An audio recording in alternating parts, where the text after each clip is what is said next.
time to learn a new technique because I am making the bubble dress. I need to learn how to airbrush fabric. At first glance, the bubble dress, does it need airbrushing? It looks like it's just plain fabric. No, it's not that simple. And my finger slipped in. It's more complicated than that. We have a base layer of netting, and then on top of that is the silk organza. The netting is not just solid pink, it is a ombre sprayed type situation. And I don't think this ombre is dyed. Because we're working with crinoline net, which is fully plastic, 99% sure it's crinoline net and not a stiff organza because of the structure it has and these up close photos I took. Polyester plastic is not easy to dye, and getting it to be ombre is even more tricky. So that's what I believe airbrushing is used. But we also see this member of Team Glinda as she paints or airbrushes shadows on the bubbles. Two different uses of airbrushing in this bubble dress. So first off, I have my netting already cut out, but all of that needs boning to help keep the curls and swirls doing what it needs. It also needs a trim of horsehair braid that goes along every curl and swirl of the skirt. Over 50 yards of hem going on right there. And then of course, all of that is ombre. And then there's all these silk pieces that will get placed on the different sides. And I also forgot to mention that on top of that, there's sequined lines going on top of the boning and then also creating other shapes throughout the netting layer. And then there's all the silk pieces. So in this video, we're just gonna get the netting to be pink. With structure, it is not going to be a simple task, especially because I need to learn how to use this. Before I can get started on this project, I need to pull in all the known information for this structured net layer, and I will be using Milanote. It is a tool perfect for creatives, and today's video is sponsored by Milanote. Milanote is a tool that helps you brainstorm, plan, and organize your creative work. Whether you're a filmmaker, designer, writer, content creator, or all of the above, or dabble in a lot, it's the perfect tool because it was designed to help you visually organize your work. It's like a canvas or whiteboard or like a pinboard, but it's all online and it has all these really nice built-in tools that makes creating your canvas easier and faster. For this bubble dress project, I've created one main board, but since this project is so complicated, I've then broken it down into more simple, actionable steps, and each of those have an individual board. I've pulled together some main photos I'll use, and then also added in things like checklists of the steps, plus I have a board within a board within a board that has a bunch of these up-close resource photos. So not only can you just pull in and drop those different things and create your board, you could also just start off with one of their built-in templates. And once you found one that you want, you just click that template in and then start adding your content. So no more blank canvas feelings, or in my case, spending way too much time trying to make a board look pretty and nice and then not getting enough planning done. Also, since it's virtual, you can easily share your boards to get ideas or feedback, and overall, it's just a great place for collaboration on creative projects. And the best part about all of this is Milanote is free to use and it doesn't have a time limit. So sign up for a free Milanote account using the link in my description. It's as easy as drag and drop to create your next project plan, mood board, or to just brainstorm. Now, let's get started.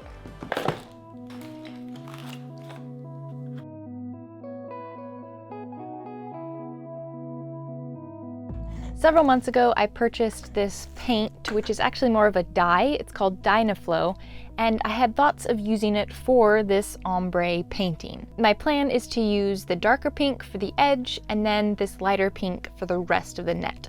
Using these little mixes of color, I now need to test out the airbrush technique.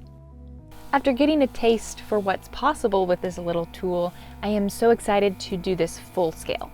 But I do have a few adjustments I need to make and a new tool. First, this dye type paint is meant for fabric. It's supposed to soak into the fibers, but crinoline net is definitely not going to soak anything up. So even though it worked, I felt like a regular acrylic paint would do better. And then next, I need much more than a couple little bottles, like a lot more. And then lastly, using this small type of airbrush would take forever, After taking a trip to Amazon, I found some options that would show up in a few days. In the meantime, I've got some serious marking to do with my netting. So this was all cut out in the patterning process for the dress, and it was my final mock-up, but it now needs refinement with its curls and swirls and the length. The main focus was trying to solidify what each panel is doing, getting all those markings placed of the lines of where each panel will curve back and forth, and then placing these bastings along the edge that signify where the silk will be placed. And so I did my basting stitches uneven, of a large stitch that is the top side and then a small stitch for the underside. And that way when I lay it flat, I can know what side is supposed to be what. Those were important to place. But the more important thing was trying to get the final placement of the panel figured out, so then I could accurately mark all these markings. That took a lot of time of just going panel by panel and comparing them to multiple photos to figure out the overall correct placement of the panel. Because the dress has so much motion and in different shots it just has different falls to it, because all these panels are sort of moving independent of each other, but there's some that are tacked, and so that's another part to the puzzle. Just kind of giving an overall view of this is how it should probably be made to fall, and then when it moves it'll still match everything else. When I was patterning it, it was more of a broad approach, getting the proper shape. This now was getting into the details, into the mire of what panel was doing what. When I came around to the back, I spent so many hours wondering, do I need to recut the panels? Because they just didn't have quite enough volume for what I was seeing. If I had other fabric, I would have just cut them new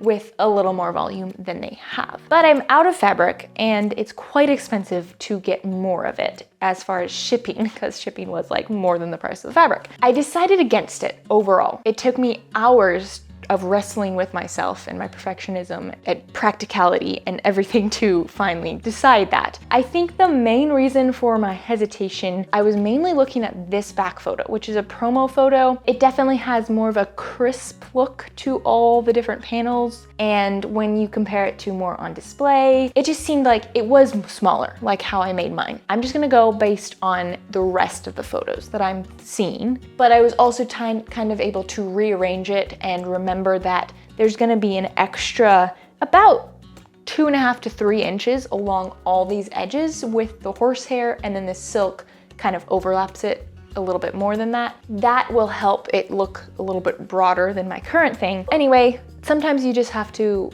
call it and be okay with it, but I'm still in the back of my mind knowing that if once I get the boning in here and these are poofed up, if it's not looking right, I am going to redo it. Even though I don't want to, that is the option. And I also decided that I can kind of improvise one of these patterns to have a little more volume. And it works because this specific one, the underside kind of gets this curly Q thing going on. It kind of gets hidden for the most part. I'm actually going to add about a foot section to this ending panel, and that seam in the netting should theoretically get pretty covered. There's a few other things that I need to do. So there are boning going across up like this. They get a gradual wider apart as they go down the panel because of the wider panel. So it's like kind of the Fibonacci sequence of larger to smaller in their distance from each other. And then I'm also gonna mark about the placement of those extra sequined lines that add a lot of dimension to the whole thing. With the panel going back and forth, it's hard to figure out, okay, what full pattern is it doing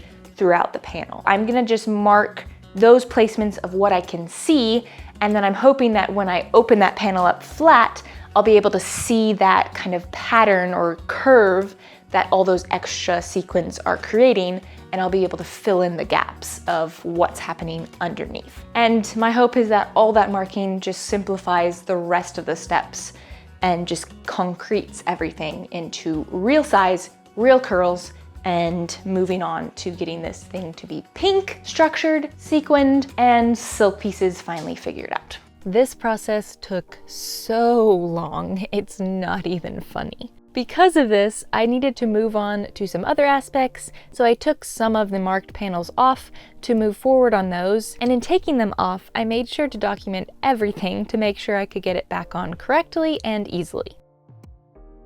With a total of 30 hours of basting all these markings, I'm finally done with this step, kind of.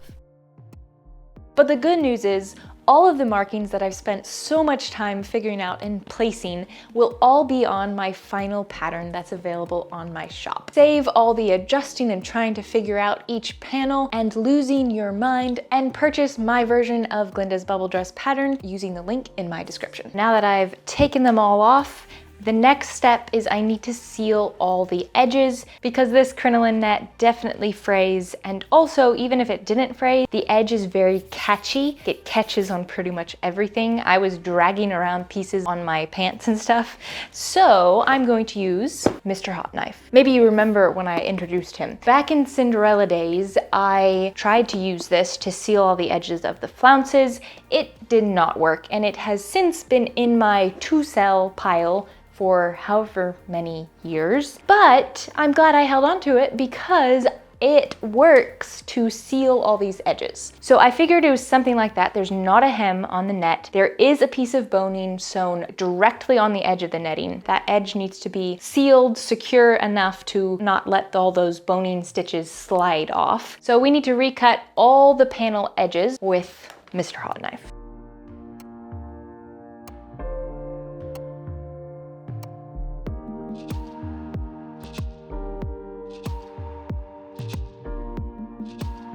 I'm just cutting off a minimal amount of the edges, smoothing out the curve of the hem, and straightening the flat edges of each panel.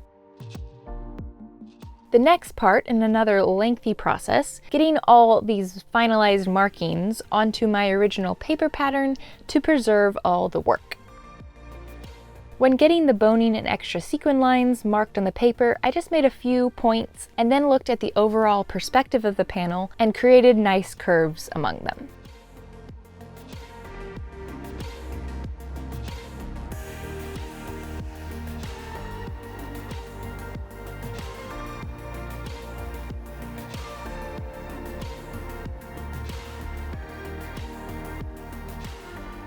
After 8 hours of finalizing all these markings across 10 panels, there's actually 5 more to mark and then finalize markings, but those are hardly visible and I'm gonna save that for another time.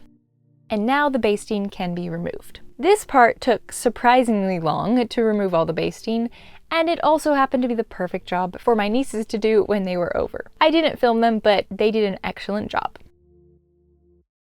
So along the whole process, I was wondering, is the boning attached to the crinoline net before it gets the ombre paint? Now this all came together when I saw the dress on display and was able to get some really up close shots of the boning. I am almost positive that it was not attached before getting sprayed, because the boning, it remains clear, and also you can see the slight zigzag, and this doesn't look like it's been painted. That's my working theory. I now pulled out the new paint and then realized it wasn't thinned for airbrushing. I did the classic see a suggested item below a correct item and then forgot to check that they were the same details. Fortunately, you can add a thinner to regular paints to make them airbrushable. I'm adding yellow because that's to warm up the pink. I felt like the dye pink was too bright. Onto setting up this new airbrush, which it's still called that, but definitely feels a little more like a regular spray gun for like painting a house. I've used one of those before, so I felt a little more confident with the feel of this one. So I also have a tiny compressor, which I thought was the correct PSI, but after testing it and having the paint just sputtering out, I realized it needed way more pressure than what that little one could do.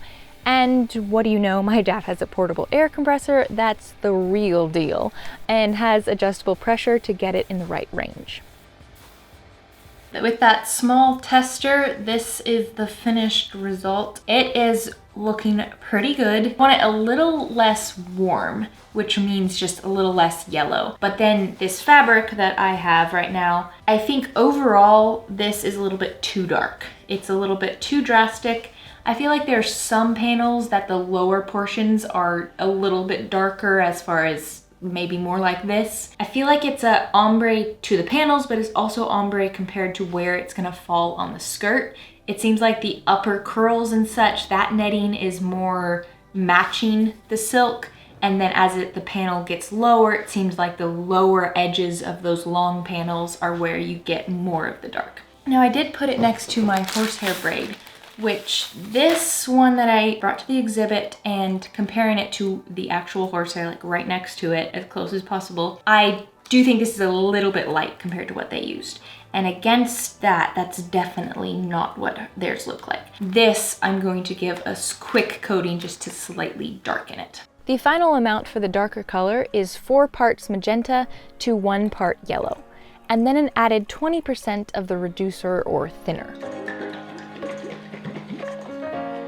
For the light pink, it's 5 parts pink to 1 part yellow with the same amount of thinner. I really wanted to make some progress, but it was getting late, so I just set up a light and sprayed a few panels at dusk, which maybe wasn't the best idea, but it felt so good to get this process started. I'll do more in the morning.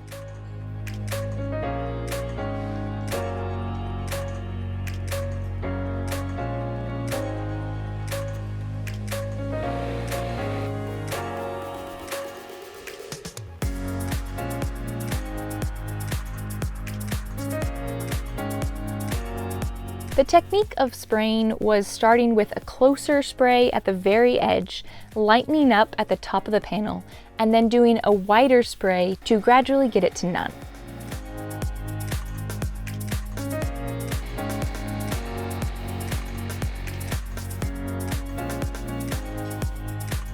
I did several panels with the dark, and then before switching to the light paint, I also gave my horsehair braid a quick spray. For the lighter color, I adjusted this dial, which gives a wider, less direct spray, and this allowed me to cover lots of area with more consistency. Of course, it was also a nice and windy day, so I had lots of just waiting for the wind to calm down before I started spraying again.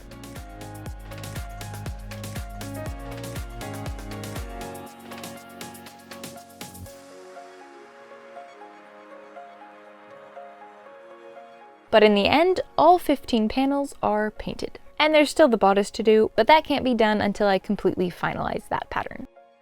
Overall, I am so happy with how it's turning out. I've gone back and forth in whether it's too dark or not. There's some of me that says maybe it's too dark, but then once I put that silk on top, it kind of feels like it's the perfect amount. So I don't really know yet, and there's nothing I can do to change it, so we're just embracing it. Now, I did do one panel too dark. I sprayed it, and then I kind of was feeling it as I was trying to get it even. I realized at the end, I was like, I went over that a lot trying to get it an even spray. I was having some issues with my spray gun. It was losing some pressure. The little filter ended up being clogged, and so that was the reason why. So when I was done, I brought it inside and compared it to my other ones, and that's when I noticed it's definitely darker this color, so the light color. So I just put way too many layers of the light pink, so it ended up being darker. So the bright side of that mistake is it happened to be the panel that I was contemplating having to recut, and as a makeshift, I added onto it to make it more full. Well, now it's too dark, and this seam ended up being in an area that's gonna be more visible, so I will be recutting this one, and of course having to respray paint it.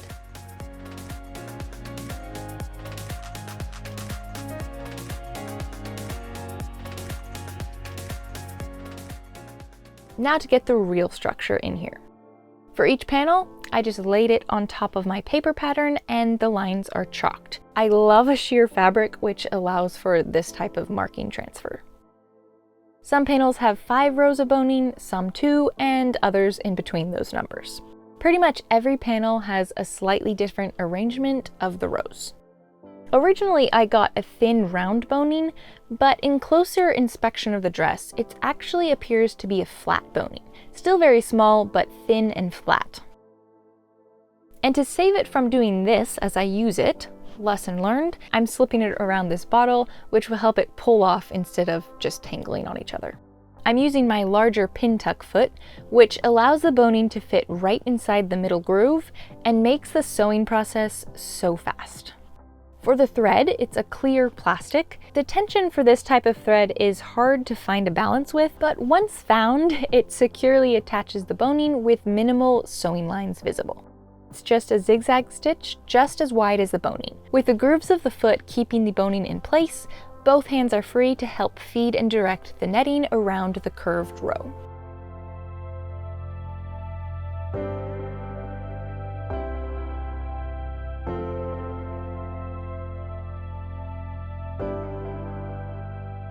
Now for the tricky bit.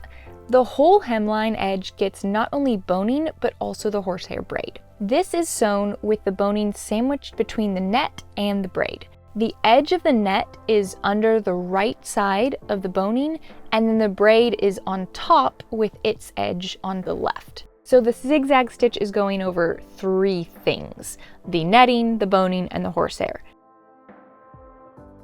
At the top of a panel, where there's a cone, the braid gets gradually pulled towards the netting so that the right edge ends up laying smooth with the boning and net.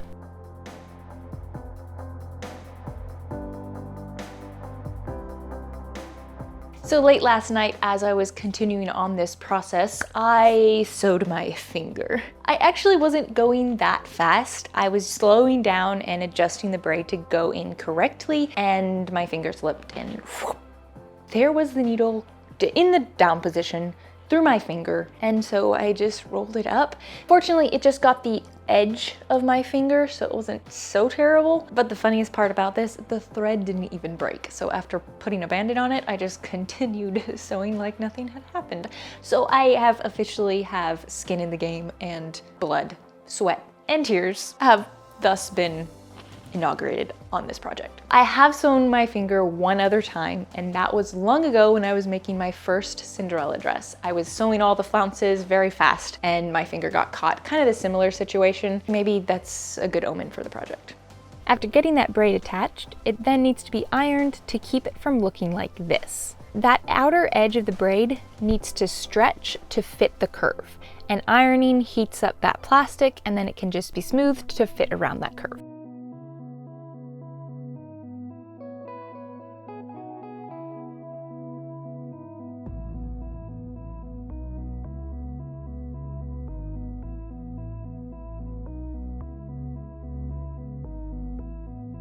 So something I noticed when I was at the exhibit, could visually tell that the braid on the dress was narrower than 2 inches. So with that process of ironing, that is stretching the braid, which makes it narrower and about 1.5 inches wide. Now, a tricky part about attaching the braid is I definitely have some unevenness of the width based on, well, some parts of the panel are not quite as curved, so it doesn't stretch as much, which means it's wider.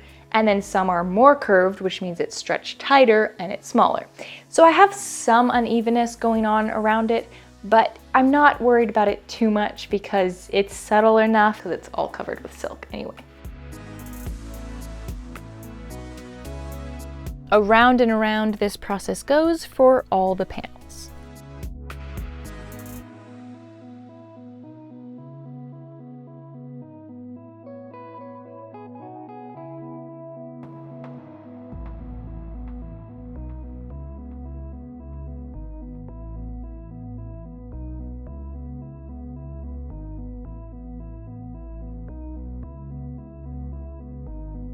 Originally, I had planned to attach all the sequins to all these layers in this video. But as I pulled out my sequins to start at least one panel, I realized that I don't have the right size of sequin.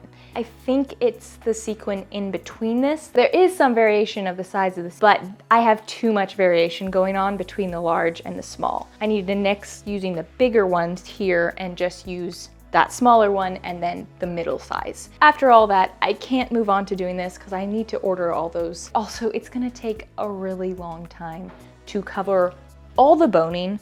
I used about 75 yards of boning so far, and I still have that panel that I need to recut, and then also the under panels. So yeah, a lot of yards. So stay tuned for the next video in this series where I'll be adding those sequins, and I think I also combine it with getting the silk pieces cut out and embellished.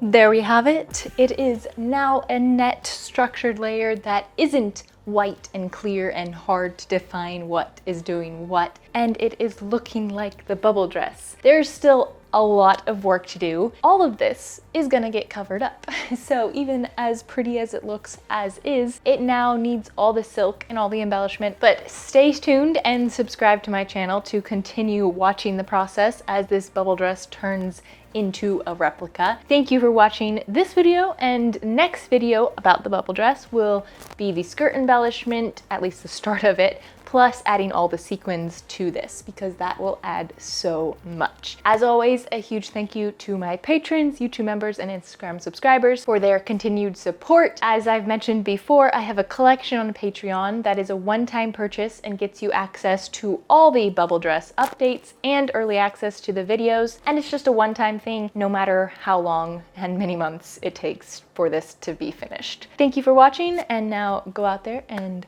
learn, create, and inspire.